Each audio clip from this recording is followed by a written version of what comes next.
Volodymyr Zelensky a atteint ses objectifs après avoir envahi une partie de la région de Koursk en Russie.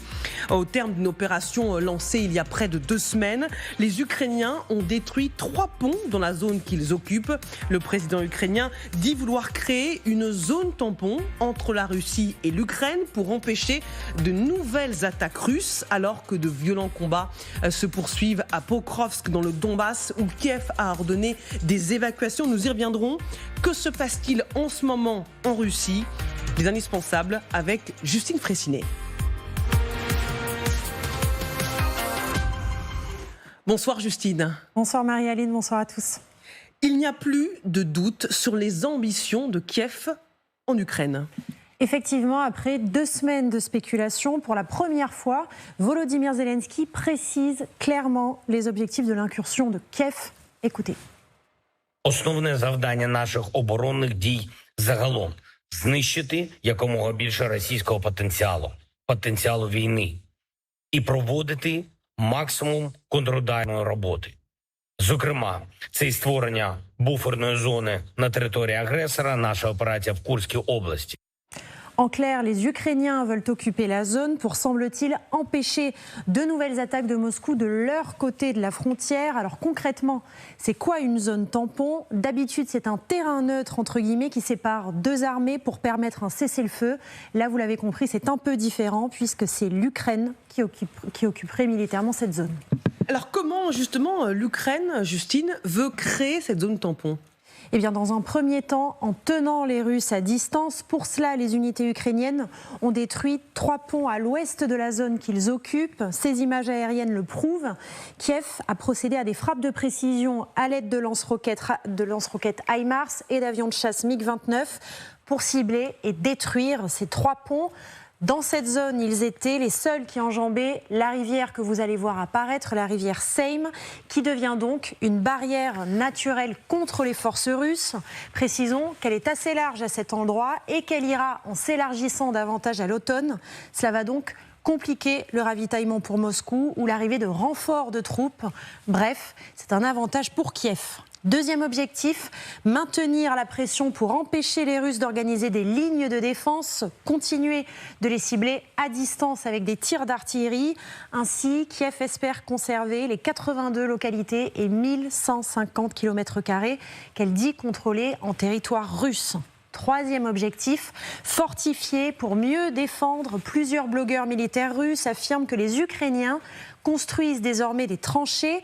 C'est le cas notamment d'un des plus suivis, Alexander Karchenko, qui affirme que la pire chose qui puisse arriver, c'est que l'on entre dans une guerre de position dans la région de Koursk. L'ennemi commence à prendre pied sur notre territoire.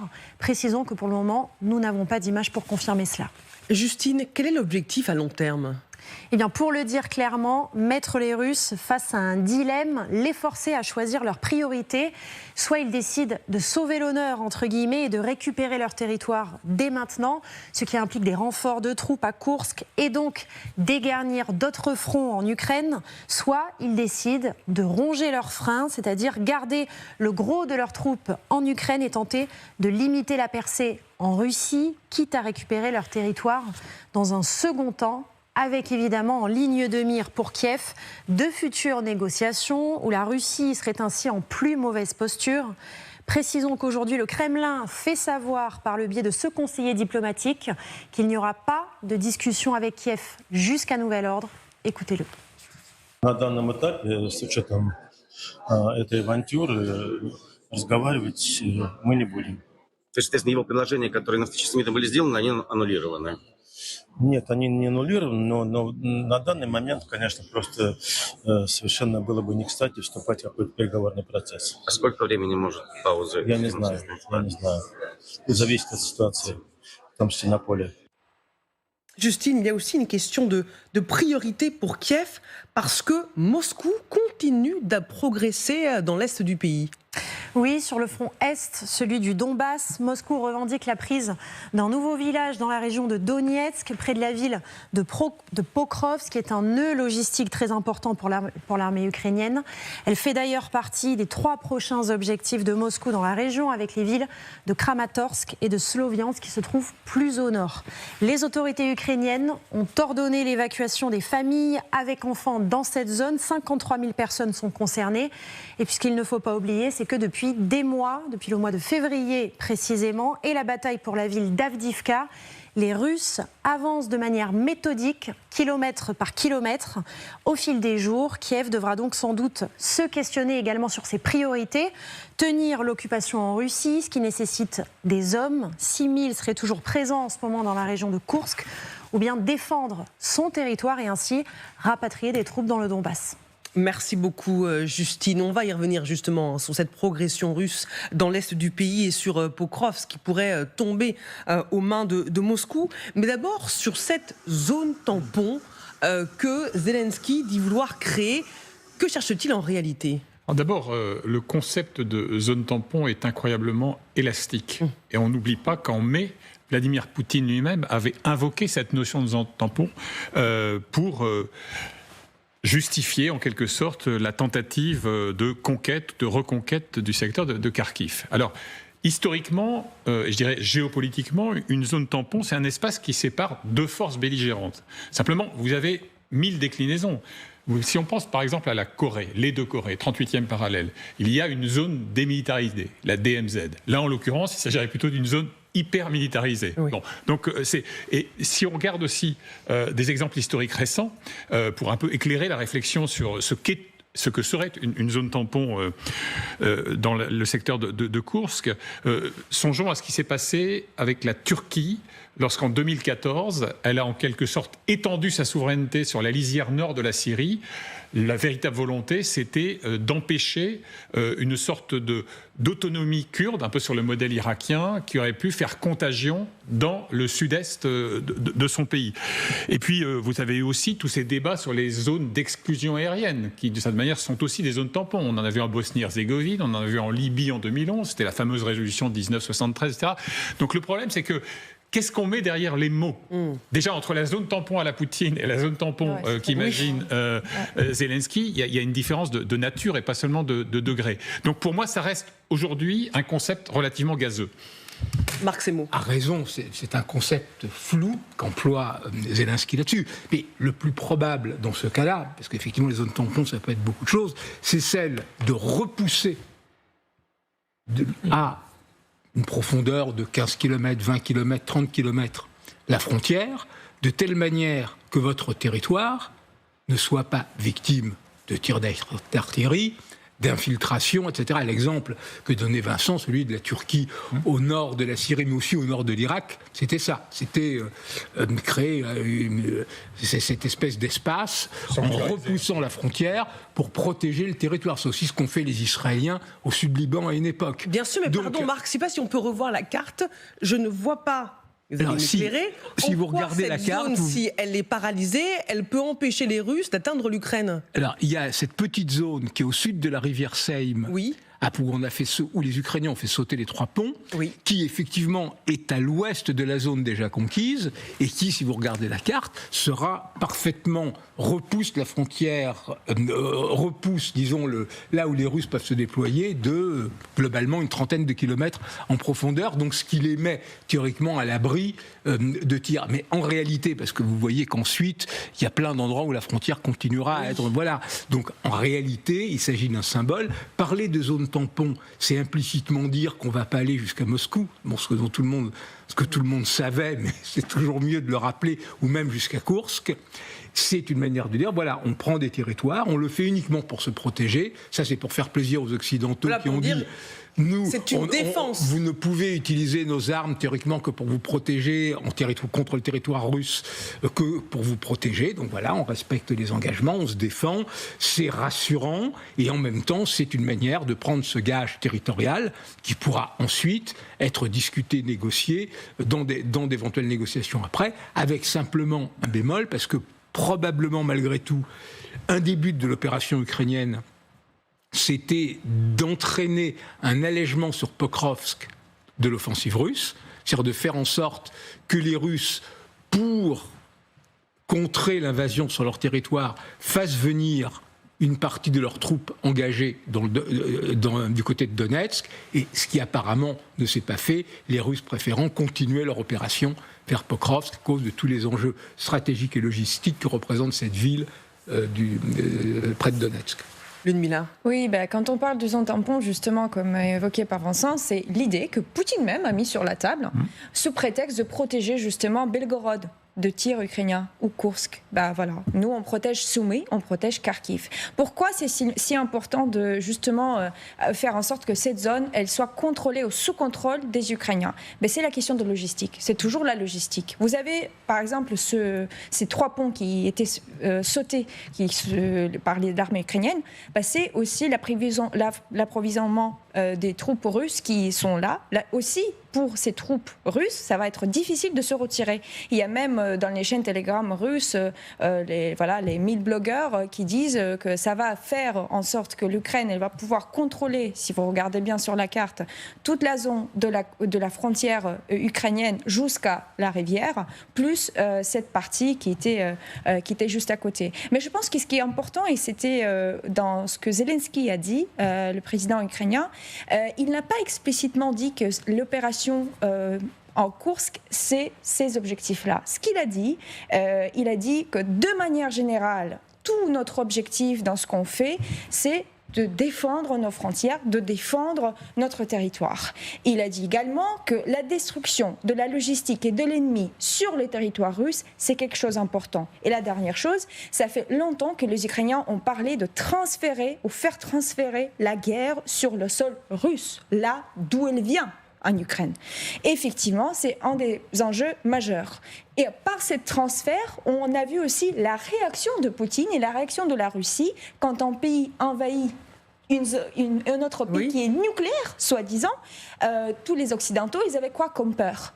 Que si on touche un sol russe, ça sera une réponse nucléaire tout de suite. Ce qu'on voit à ce jour-là, même dans les paroles, le langage russe employé, c'est que c'est une aventure, une situation, et il y a une opération contre-terroriste. L'Ukraine repousse à chaque fois les limites, les lignes rouges, et on voit que Poutine ne réagit pas comme on l'attendait ou comme on le redoutait.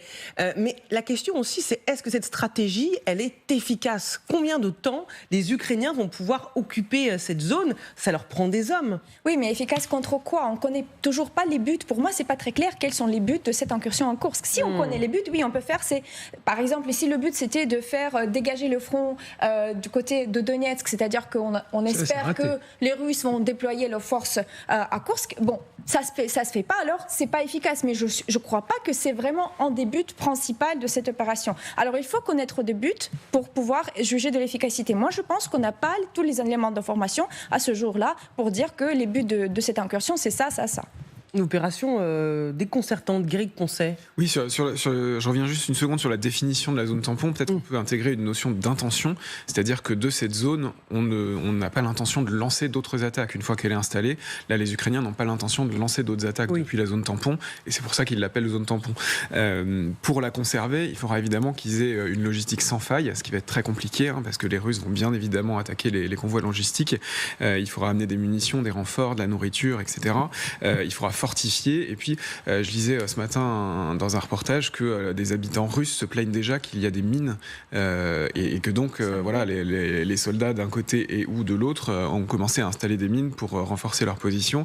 Et là, on s'installe quand même vraiment dans une guerre statique si effectivement il y a des mines des deux côtés. Ce qu'on peut ajouter, c'est que effectivement la position de la rivière montre que les militaires ukrainiens comptent sur ce que les Français appellent la coupure humide dans le jargon militaire, c'est-à-dire l'obstacle difficilement franchissable qui va constituer une frontière naturelle et finalement protéger le front ukrainien sur une distance beaucoup plus vaste que ce que l'incursion ukrainienne aurait permis toute seule. Oui, on peut revoir la carte, hein, ça nous permet un peu de fixer évidemment le territoire dans nos esprits. La question que je me pose, c'est est-ce que c'est une opération psychologique pour que la peur change de camp? Il y a eu 3000 évacuations en moins de 24 heures, 120 000 civils, et les Russes, en tout cas dans la région, ont pu constater ce qu'était la guerre sur leur terre. Alors, petit préambule lexical, ironie de l'histoire, l'Ukraine a toujours été considérée depuis la chute du mur de Berlin comme un État tampon par les experts en géopolitique, État tampon entre l'Union européenne à l'ouest et le grand voisin russe à l'est. Alors, sur la configuration qui a été choisie, l'avantage de dire que les objectifs sont atteints, c'est que vous n'avez pas défini les objectifs clairement, ils sont toujours atteints. Et d'ailleurs, je pense qu'il y a chez les Ukrainiens un sens assez naturel de la dérision. Ils reprennent des formules, des mantras de la vulgate russe, en disant par exemple que tous les objectifs ont été atteints et que tout est conforme au plan. Vous savez, comme à l'époque soviétique, quand tout était conforme au plan quinquennal en termes de production d'acier et de charbon. L'ironie, je ne sais pas. Oui, c'est quand même un formatage. Ils ont un sens aigu de la dérision depuis le début et je pense que ça doit, à la marge, les amuser. Maintenant, la difficulté opérationnelle. On estime effectivement, et ça Marc et Ludmila l'ont souligné, que l'effet d'aspiration d'unités aguerries aujourd'hui déployées sur le sol ukrainien n'a pas fonctionné, puisque apparemment, d'après les services ukrainiens, il y a environ 5000 Russes qui ont été en quelque sorte rapatriés, transférés notamment du secteur de Donetsk, et pas nécessairement des unités particulièrement aguerries. Bon.